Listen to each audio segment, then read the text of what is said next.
શું હાલચાલ છે મિત્રો? ચાલો વાત કરીશું ગુજરાતના 25 મહત્વના સમાચારોની. સૌપ્રથમ વાત કરીએ તો હવામાન વિભાગની આગાહી.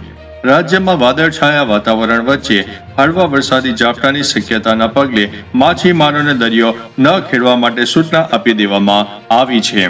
અન્ય મહત્વના સમાચારની વાત કરીએ તો ચાંદીપુરા વાયરસ સામે એલર્ટ. ગુજરાતમાં ચાંદીપુરા વાયરસના વધતા કેસોને ધ્યાનમાં રાખીને આરોગ્ય વિભાગ દ્વારા હોસ્પિટલોમાં ખાસ તકેદારી અને દેખરેખ બતાવવામાં આવી રહી છે. અન્ય મહત્વના સમાચારની વાત કરીએ તો ગુજરાતની હોસ્પિટલોનું રાષ્ટ્રીય સન્માન. 16મા ઇન્ડિયન ઓર્ગન ડોનેશન ડે નિમિત્તે અંગદાન ક્ષેત્રે ઉત્કૃષ્ટ કામગીરી બદલ ગુજરાતની 3 સરકારી હોસ્પિટલોને રાષ્ટ્રીય એવોર્ડથી નવાજવામાં આવી છે.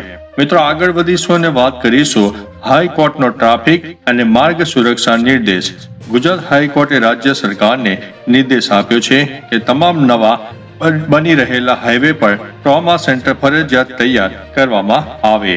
અન્ય મહત્વના સમાચારની વાત કરીએ તો ગ્લુ ટ્રેપ પર તાત્કાલિક પ્રતિબંધ.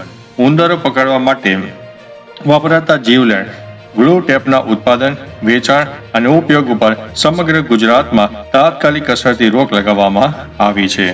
અન્ય મહત્વના સમાચારની વાત કરીએ તો સ્ટેચ્યુ ઓફ યુનિટી પર નવી ક્રૂઝ. એકતાનગર એટલે કે કેવડિયા ખાતે પ્રવાસીઓ માટે 600 મુસાફરોની ક્ષમતા ધરાવતી નવી ભવ્ય ક્રૂઝનું લોન્ચિંગ કરવામાં આવ્યું છે. મિત્રો, આગળ વધીશું અને વાત કરીશું બુલેટ ટ્રેન પ્રોજેક્ટ અપડેટની. વડોદરા ખાતે આકાર લઈ રહેલા હાઈ સ્પીડ બુલેટ ટ્રેન સ્ટેશનનું નિર્માણ કાર્ય ઝડપથી આગળ વધી રહ્યું છે. ચાલો આગળ વાત કરીએ તો રાજકોટ એમ્સમાં નવી સુવિધાઓ. રાજકોટની એમ્સ હોસ્પિટલમાં હવેથી જટિલ સ્પાઇન સર્જરીનો પણ પ્રારંભ કરવામાં આવ્યો છે. અન્ય મહત્વના સમાચારની વાત કરીએ તો છોટા ઉદેપુરમાં કુતૂહલ.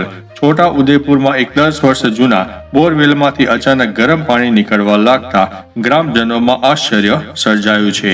આગળ વધી અને વાત કરીએ તો અમદાવાદ મ્યુનિસિપલ કોર્પોરેશનની કડકાઈ.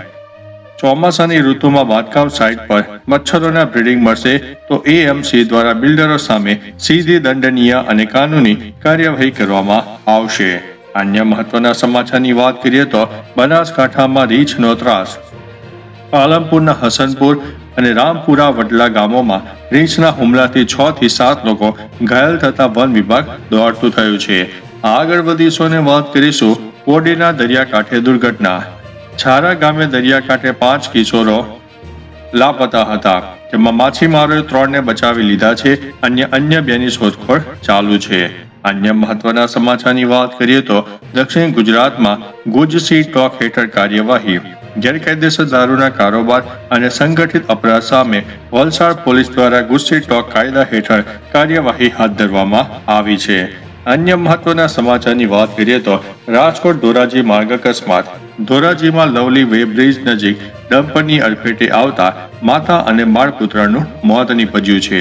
અન્ય મહત્વના સમાચારની વાત કરીએ તો જૂનાગઢમાં ગેરકાયદેસર બાયોડીઝલ પંપ ઉપર દરોડા. વંથલીના કરજાદાર પાસે ગેરકાયદેસર બાયોડીઝલ પંપ ઉપર દરોડો પાડીને 10,000 લીટર જથ્થો જપ્ત કરવામાં આવ્યો છે. આગળ વધી અને વાત કરીએ તો સુરેન્દ્રનગરમાં પાક નુકસાની. ઝાલાવાડ વિસ્તારમાં અવિરત વરસાદના કારણે કપાસ અને દાડમના પાકને વ્યાપક નુકસાન પહોંચ્યું છે. આગળ વધી અને વાત કરીએ તો હળવદમાં પાણીના નિકાલ અંગે વિરોધ.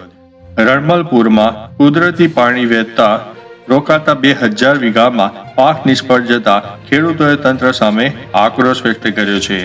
આગળ વધીશું અને વાત કરીશું પોરબંદર શાળા વિવાદ. રાજાવાલા સ્કૂલમાં વાલી અને ટ્રસ્ટી વચ્ચે મારામારીના બનાવ બાદ બંને પક્ષે સામસામે પોલીસ ફરિયાદ નોંધાવી છે. અન્ય મહત્વના સમાચારની વાત કરીએ તો સુરતમાં વીજ પુરવઠો પૂર્વવ્રત.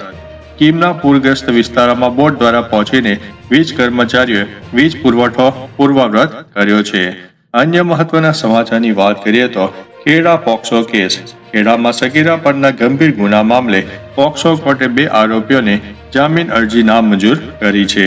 આગળ વધીશું અને વાત કરીશું સાયબર અને સ્ક્રીન એડિક્શન જાગૃતિ. સુરતમાં બનેલી દુઃખદ ઘટના બાદ શાળાના બાળકોમાં ડિજિટલ સ્ક્રીન ટાઈમ ઘટાડવા માટે વાલીઓ માટે માર્ગદર્શિકા બહાર પાડવામાં આવી છે.